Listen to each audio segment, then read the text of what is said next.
सुवर्णवर्णसुन्दरं सीतैकदन्तबन्धुरं गृहीतपाशकाङ्कुशं वरप्रदाभयप्रदं चतुर्भुजं त्रिलोचनं भुजङ्गमोपवीतिनं प्रफुल्लवारिजासनं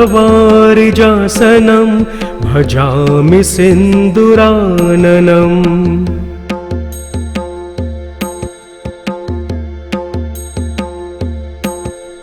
किरीटहारकुण्डलं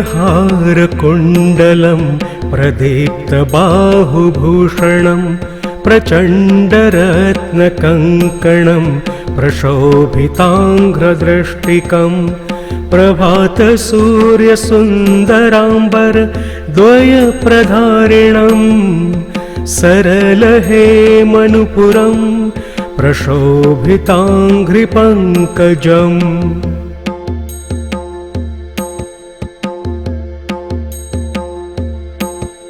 सुवर्णदण्डमण्डित प्रचण्डचारुचामरं गृहप्रतीर्णसुन्दरं युगक्षणं प्रमोदितं कवीन्द्रचित्तरञ्जकं महाविपत्तिभञ्जकं षडक्षरस्वरूपिणं भजेन्द्रजेन्द्ररूपिणम्।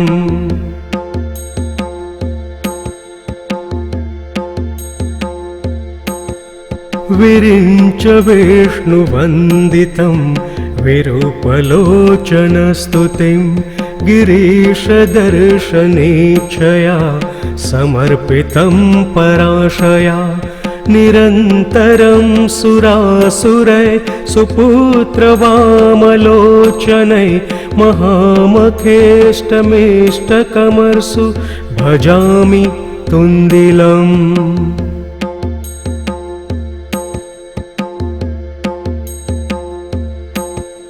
मदौघलुब्धचञ्चलार्कमञ्जुगुञ्जितारवं प्रबुद्धचित्तरञ्जकं प्रमोदकर्णचालकम् अनन्यभक्तिमानवं प्रचण्डमुक्तिदायकं नमामि नित्यमादरेण वक्रतुण्डनायकम्।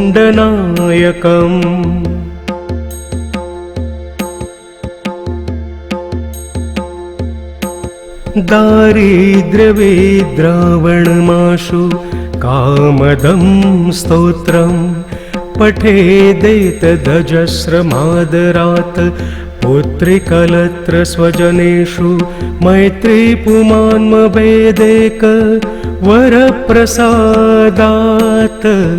इति श्रीमच्छङ्कराचार्य विरचितं गणपतिस्तोत्रं सम्पूर्णम्।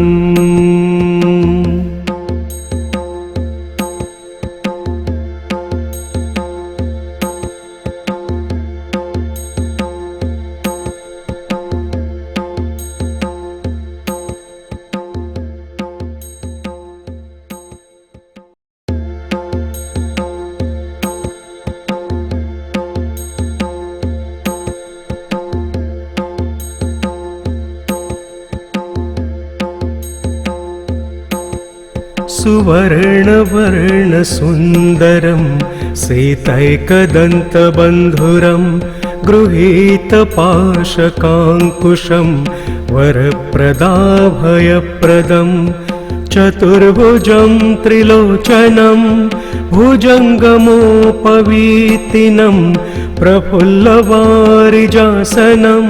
भजामि सिन्दूराननम्।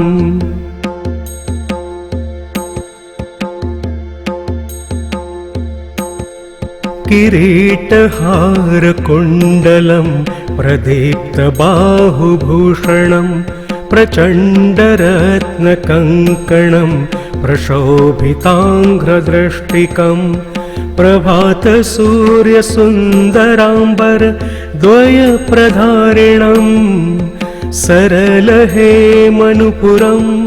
प्रशोभिताङ्घ्रिपङ्कजम्।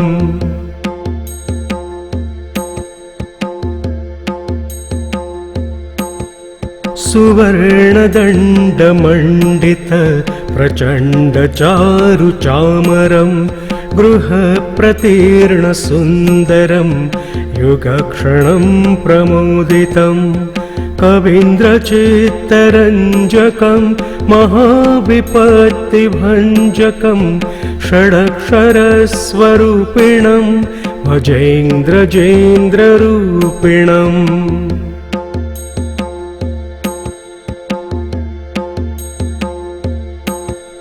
विरिञ्च विष्णुवन्दितं विरूपलोचनस्तुतिं गिरीशदर्शनेच्छया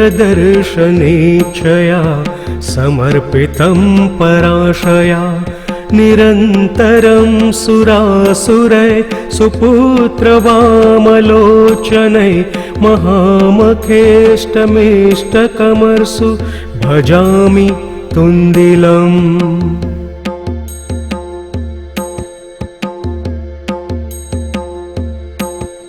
मदौघलुब्धचञ्चलार्कमञ्जुगुञ्जितारवं प्रबुद्धचेत्तरञ्जकं प्रमोदकर्णचालकम् अनन्यभक्तिमानवं प्रचण्डमुक्तिदायकं नमामि नित्यमादरेण वक्रतुण्डनायकम्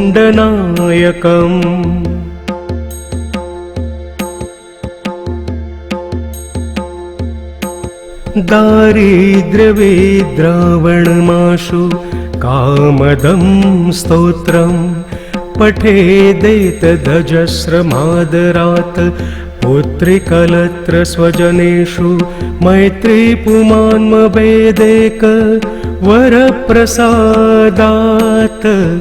इति श्रीमच्छङ्कराचार्य विरचितं गणपतिस्तोत्रं सम्पूर्णम्।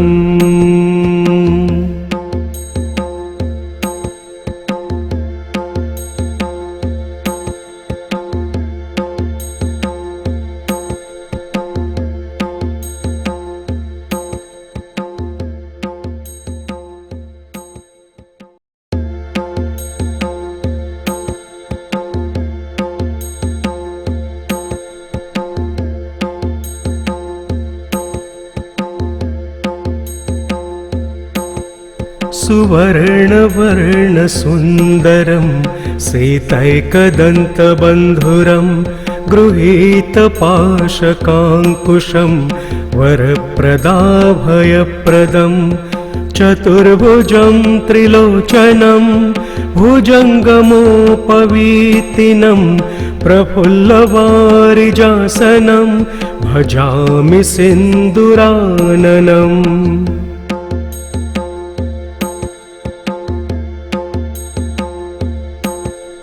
किरीटहारकुण्डलं प्रदीप्तबाहुभूषणं प्रचण्डरत्नकङ्कणं प्रशोभिताङ्घ्रदृष्टिकं प्रभातसूर्यसुन्दराम्बर द्वयप्रधारिणं सरलहेमनुपुरं प्रशोभिताङ्घ्रिपङ्कजम्।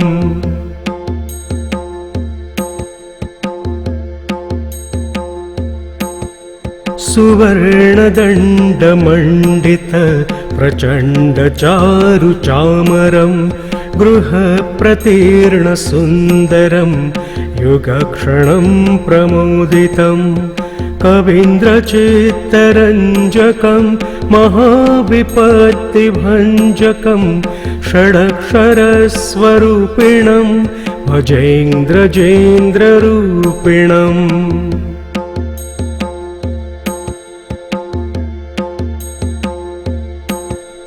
विरिञ्च विष्णुवन्दितं विरूपलोचनस्तुतिं गिरीशदर्शनेच्छया समर्पितं पराशया निरन्तरं सुरासुरै सुपुत्रवामलोचनै महामखेष्टमेष्टकमर्सु भजामि तुन्दिलम्।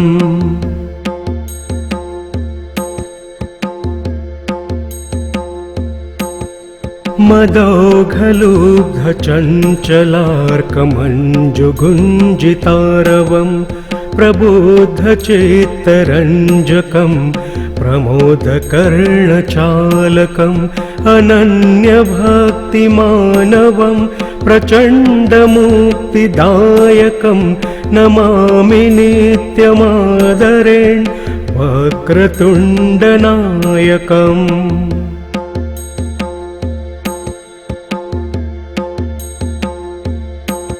दारिद्र्यविद्रावणमाशु कामदं स्तोत्रं पठेदेतदजस्रमादरात् पुत्रिकलत्र स्वजनेषु मैत्रीपुमान्मभेदेक वरप्रसादात्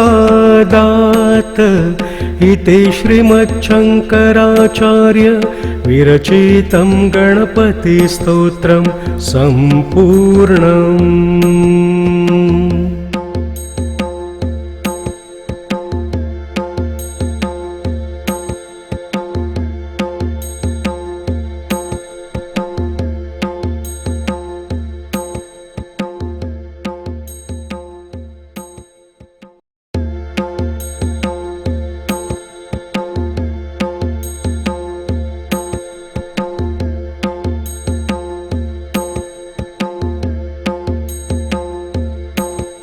सुवर्णवर्णसुन्दरं सीतैकदन्तबन्धुरं गृहीतपाशकाङ्कुशं वरप्रदाभयप्रदं चतुर्भुजं त्रिलोचनं भुजङ्गमोपवीतिनं प्रफुल्लवारिजासनं भजामि सिन्दुराननम्।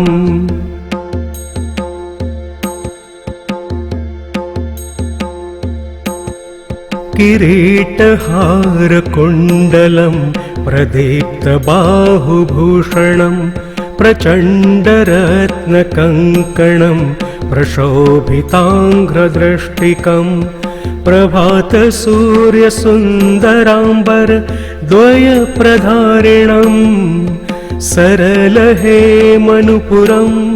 प्रशोभिताङ्घ्रिपङ्कजम्।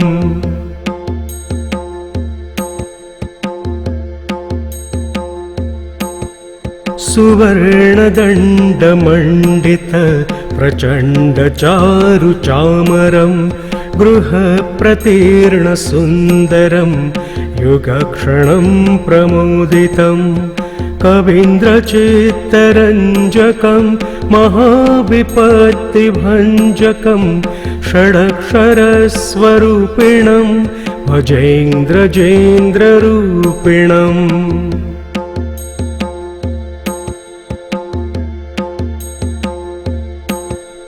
विरिञ्च विष्णुवन्दितं विरूपलोचनस्तुतिं गिरीशदर्शनेच्छया समर्पितं पराशया निरन्तरं सुरासुरै सुपुत्रवामलोचनै महामखेष्टमेष्टकमर्सु भजामि तुन्दिलम्।